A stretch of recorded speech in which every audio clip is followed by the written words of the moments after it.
نحمده ونصلي على رسوله الكريم اللهم صل على سيدنا ومولانا محمد النبي الأمي وعلى آله وأصحابه وبارك وسلم۔ میرے معزز خواتین و حضرات، ہمارا آج کا درس سورۃ الجاثیہ سے ہے۔ حامیم تنزیل الکتاب من اللہ العزیز الحکیم ان فی السماوات والارض لآیات للمؤمنین۔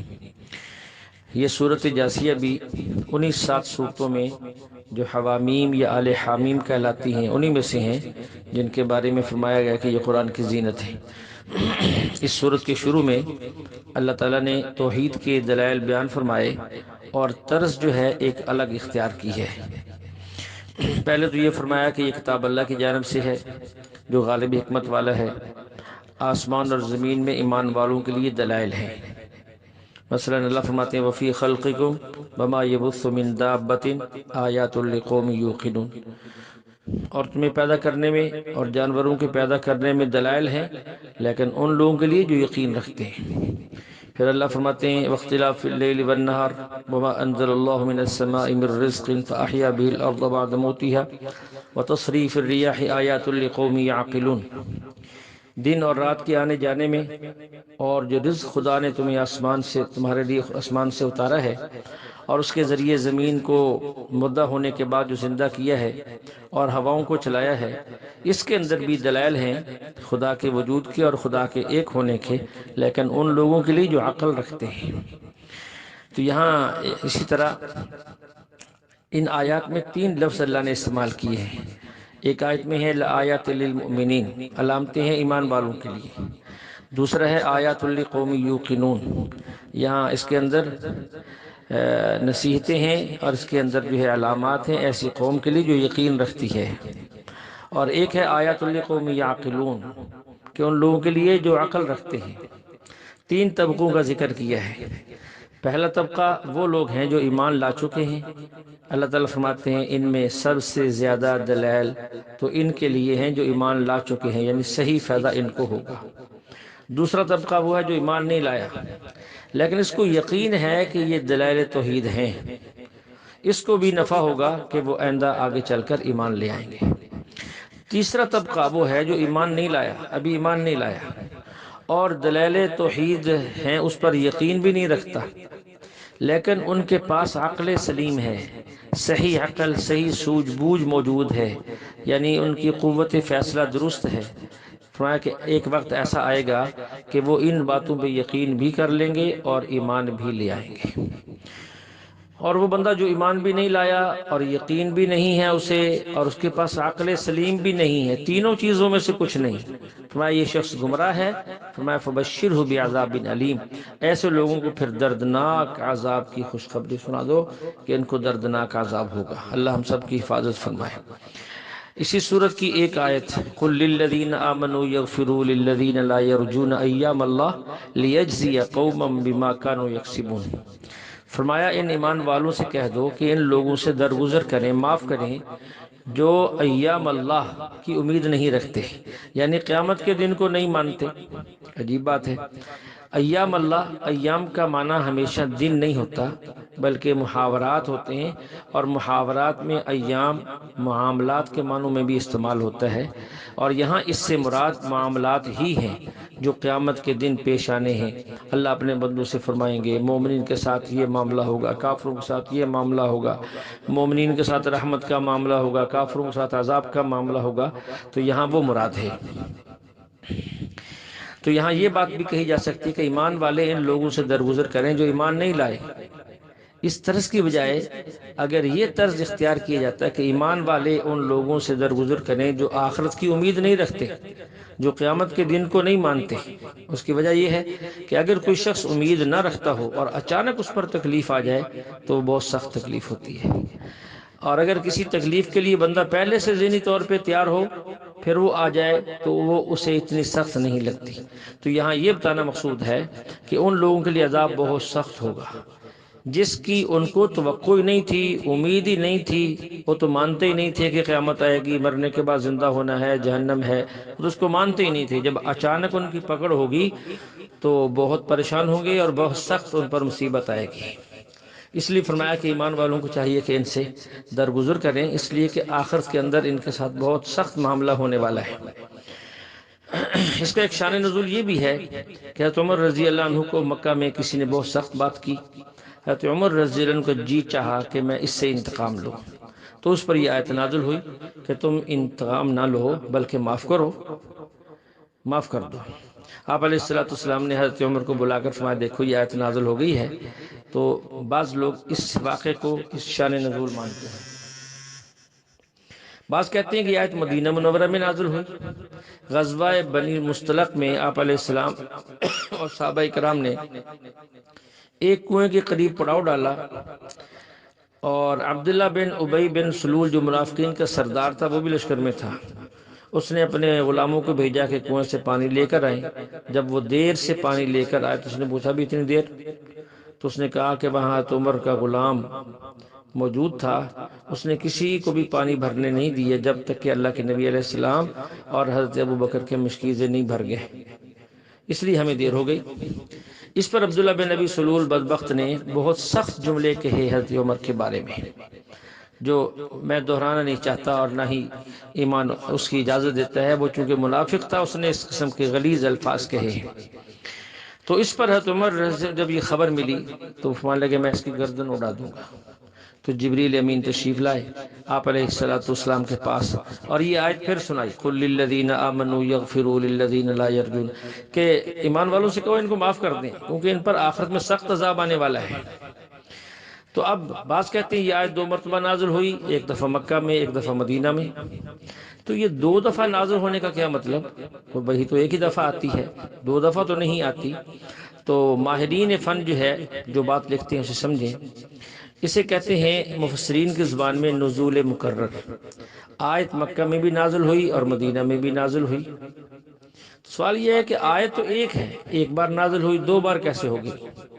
2 مرتبہ نازل ہونے کا مطلب صرف اتنا ہے کہ آیت نازل تو ہوئی تھی 1 مرتبہ، دوسری مرتبہ جس کو ہم کہتے ہیں کہ نازل ہوئی، اس کا مطلب یہ تھا کہ جب عمل کا موقع آیا تو جبریل امین نے آ کر وہی آیت دوبارہ سنائی تاکہ یاد آ جائے کہ نہیں ابھی وہ موقع ہے کہ اس آیت پر عمل کا، اس پر عمل کرو۔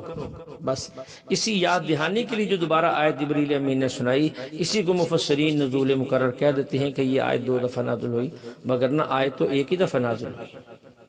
اگر یہ بات ذہن میں رہے گی، نزول مکرر کی یہ تعریف ذہن میں رہے گی، تو اور بہت سی مقامات اور بہت سی آیات کے بارے میں یہ الجھن جو ہے وہ ختم ہو جائے گی۔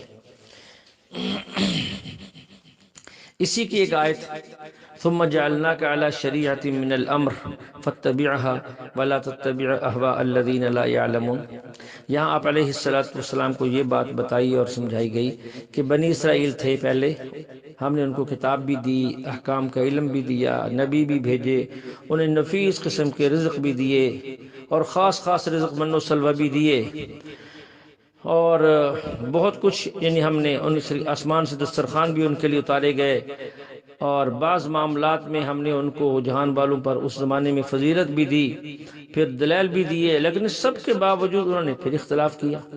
تو یہ اختلاف کیا تھا؟ یہ اس کی وجہ ضد تھی۔ اللہ فرماتے ٹھیک ہے قیامت کے دن ہم ان کا فیصلہ کریں گے۔ تو اس سے یہ بات واضح ہو گئی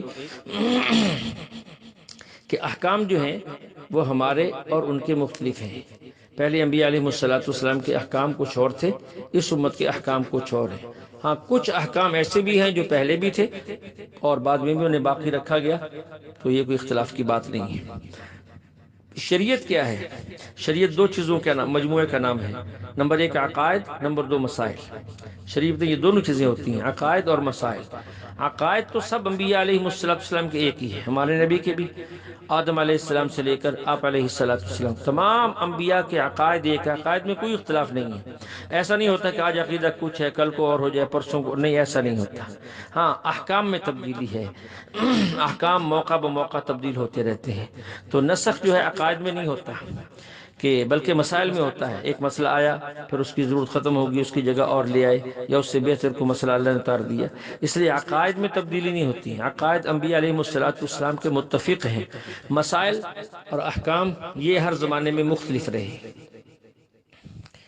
اسی طرح جو ہے اسی صورت کی آیت افرأیت من اتخذ الہہ ہوا واضلہ اللہ علی علم وختم علی سمعہ وقلبہ وجعل علی بصرہ غشاوہ فمن یہدیہ من بعد اللہ افلا تذکرون۔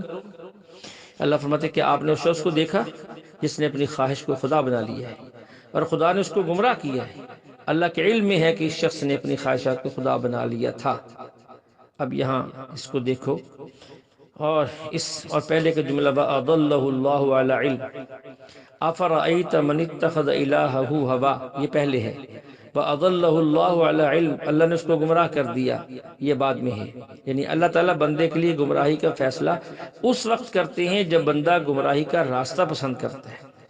تو اس سے تقدیر کا ایک اہم مسئلہ حل ہو گیا اور سمجھ آ گیا۔ اللہ رب العزت بندے کو اختیار دیتے ہیں کہ وہ کون سا راستہ اختیار کرتا ہے۔ اس کے سامنے صحیح اور غلط راستے دونوں ہوتے ہیں، حق اور باطل کا راستہ ہوتا ہے، خواہشات لذات کا راستہ بھی ہوتا ہے اور مجاہدات کا راستہ بھی ہوتا ہے۔ بندہ کیا اختیار کرتا ہے اس کا بندے کو اختیار ہے۔ اگر بندے کو اختیار ہی نہ ہو تو پھر امتحان کس بات کا ہے؟ تو اس لیے اس کو اسباب دیے جاتے ہیں۔ تو لوگ سمجھتے ہیں کہ خدا نے اس کو گمراہ کیا، حالانکہ خدا نے گمراہ نہیں کیا، بلکہ خدا نے بندے کے کسب اور اس کے فیصلے کے مطابق فیصلہ کیا ہے۔ اس کی آسان سی مثال سمجھو تو جلدی سمجھ میں آ جائے گی۔ ہمارے ہاں جو مدارس میں اسباق ہوتے ہیں شوال سے شروع ہوتے ہیں، شعبان کے پہلے ہفتے میں امتحان کے بعد ختم ہو جاتے ہیں، اس وقت وہ ختم ہو جاتے ہیں۔ اب ایک طالب علم یہ کہتا ہے جی میں نے گھر جانا ہے، ابھی سال ختم ہونے میں 2 مہینے رہتے ہیں، ہم کہتے ہیں بھی چلے جاؤ۔ اب وہ گھر والے پوچھتے ہیں کہ تم واپس کیوں آ گئے؟ وہ کہتے ہیں جی اس ساجی نے خود بھیجا ہے۔ بھائی ہم نے تو یہ تو نہیں کہا کہ خود بھیجا ہے، ہم نے تو بتایا تھا کہ ہماری تعلیم کا دورانیہ شوال سے شعبان تک ہے۔ اب تم نے درمیان میں کہا کہ ہم نے جانا ہے، ہم نے کہا چلے جاؤ، کیونکہ ہم نے نہ تو اس طالب علم کو زنجیر لگائے ہیں، نہ تالا لگایا ہے، نہ اس کے پاؤں میں بیڑیاں ڈالی ہیں، بلکہ وہ خود ہی جانا چاہتا چلا جائے۔ تو اسی طرح اللہ تعالیٰ خیر اور شر کے 2 راستے دکھاتے ہیں اور بندے کو اختیار دیتے ہیں، یہ راستہ جنت کا ہے، یہ راستہ جہنم کا ہے، یہ خیر کا ہے، یہ شر کا ہے۔ خیر کا کام کرو گے جنت ملے گی، شر کے کام کرو گے جہنم ملے گی۔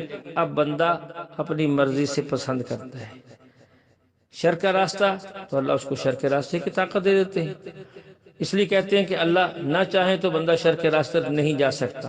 نہ چاہیں کا مطلب یہ ہے اللہ طاقت نہ دیں تو نہیں جا سکتا، لیکن اللہ طاقت ہی نہ دیں تو پھر امتحان کیسے ہوگا؟ ایک بندہ غلط کر ہی نہیں سکتا، اس کے پاس طاقت ہی نہیں ہے، تو امتحان کس بات کا؟ فرشتوں کا کوئی امتحان نہیں ہے، فرشتے غلط کر ہی نہیں سکتے۔ خنسا مشکل کا کوئی امتحان نہیں ہے، وہ کچھ کر ہی نہیں سکتا۔ تو اس لیے یہ مسئلہ جو ہے بڑا آسان ہے، اس کو سمجھنے کے لیے زیادہ پریشان ہونے کی ضرورت نہیں ہے۔ وَمَا تَشَاءُونَ إِلَّا أَن يَشَاءَ اللَّهُ، ہوگا وہ جو اللہ چاہیں گے، لیکن اس کی تفصیل وہ ہے جو ہم نے عرض کر دی ہے۔ اسی طرح اس سورت کی آیت ہے وَقَالُوا مَا هِيَ إِلَّا حَيَاتُنَا الدُّنْيَا نَمُوتُ وَنَحْيَا وَمَا يُهْلِكُنَا إِلَّا الدَّهْرُ وَمَا لَهُم بِذَلِكَ مِنْ عِلْمٍ۔ کافر لوگ یہ کہتے تھے کہ ہماری زندگی بس یہی دنیا کی زندگی ہے، یہی مرنا اور جینا ہے، یہ جو ہم پر موت آ گئی ہے، تو یہ اللہ نہیں بندے کو مارتے بلکہ ہمیں زمانہ مارتا ہے۔ زمانہ کا مطلب کیا ہے کہ ہماری جو طبی اعضاء ہیں ان میں پہلے قوت تھی، پھر ایسا کمزوری آتی گئی، حتیٰ کہ وہ بالکل کمزوری آنے کے بعد وہ بالکل گھس گئے اور ختم ہو گئے، بندہ مر گیا۔ جیسے کہ دنیا میں ہم دیکھتے ہیں کہ ایک مشین ہے، اس کو چلاتے رہو، اس کی چیزیں گھستی رہتی ہیں، گھستے گھستے وہ ختم ہو جاتی ہیں۔ وہ یہی سمجھتے تھے، حالانکہ ایسا نہیں ہے، یہ اللہ کا نظام ہے۔ اللہ فرماتے قُلِ اللَّهُ يُحْيِيكُمْ، کہ اللہ نے تمہیں زندہ کیا، ثم یمیتکم، پھر وہی مارے گا، ثم یجعلکم الی یوم القیامہ، پھر وہی قیامت میں تمہیں اٹھائے گا، اس قیامت کے دن میں جس میں تمہیں شک ہے۔ یہ نہیں ہے کہ اعضاء گھس گئے یا کمزوری ہوگی اور بندہ مر گیا، ایسی کوئی بات نہیں ہے۔ اس لیے یہ یقین رکھنا ہوگا کہ زندگی اللہ دیتے ہیں، موت اللہ دیتے ہیں، قوت اللہ دیتے ہیں، ضعف بھی اللہ دیتے ہیں اور موت بھی اللہ دیتے ہیں۔ اسی صورت کی آیت وَتَرَى كُلَّ أُمَّةٍ جَاثِيَةٍ، اسی جاسیہ کے لفظ سے اس صورت کا نام جاسیہ رکھا گیا ہے۔ كُلُّ أُمَّةٍ تُدْعَىٰ إِلَىٰ كِتَابِهَا، قیامت کے دن آپ ہر جماعت کو دیکھیں گے وہ گھٹنوں کے بل پڑے ہوں گے۔ جاسیہ کا معنی گھٹنوں کے بل، گھٹنوں کے بل، ہر جماعت کو ان کے نامہ اعمال کی طرف بلایا جائے گا اور یہ کہا جائے گا آج تمہیں تمہارے اعمال کا بدلہ ملے گا، یہ ہماری لکھوائی ہوئی کتاب ہے جو تمہارے پاس ہے، حق بولتی ہے، سچ بولتی ہے، اس کے اندر کوئی کمی پیشی نہیں ہے۔ تو یہاں ایک جملہ سمجھیں، یہ جاسیہ جو ہے جس کا معنی گھٹنے ٹیکنا، یعنی اس طرح بیٹھنا کہ آدمی کے گھٹنے اور پاؤں کے پنجے زمین پر لگے رہیں، قیامت کے دن ہر بندہ اس طرح ہوگا۔ اگر یہ ترجمہ کریں تو اس پر ایک اشکال یہ ہے کہ انبیاء علیہ السلام اور بہت سارے نیک صالحین ایسے ہیں جن کو قیامت کے دن خوف کا سامنا ہی نہیں کرنا پڑے گا، اللہ ان کو محفوظ رکھیں گے، پھر اس کا کیا مطلب؟ تو جواب یہ ہے، قیامت کے دن یہ معاملہ سب کے ساتھ ہوگا، لیکن ان لوگوں کے ساتھ یہ معاملہ اتنا کم، یہ یوں کہہ لیں کہ آنکھ جھپکنے کی دیر کے لیے ہوگا، اس لیے گویا کہ ہوا ہی نہیں، وہ اس سے مستثنا ہو جائیں گے۔ اور بعض نے جو اس کا دوسری تفسیر کی ہے وہ یہ کہ جاسیہ سے مراد گھٹنے کے بل نہیں، بلکہ جاسیہ سے کا معنی ہے یوں بیٹھنا جیسے ہم نماز میں بیٹھتے ہیں، با ادب بیٹھتے ہیں، عظمت، اللہ کی عظمت کی وجہ سے یوں لوگ بیٹھیں گے۔ اگر یہ معنی کیے جائے تو پھر کوئی اشکال ہی نہیں ہے۔ اللہ جل شانہ سے دعا ہے اللہ ہمیں کلام مقدس کی صحیح سود بوجھ عطا فرمائے۔ وآخر دعوانا الحمدللہ رب العالمین۔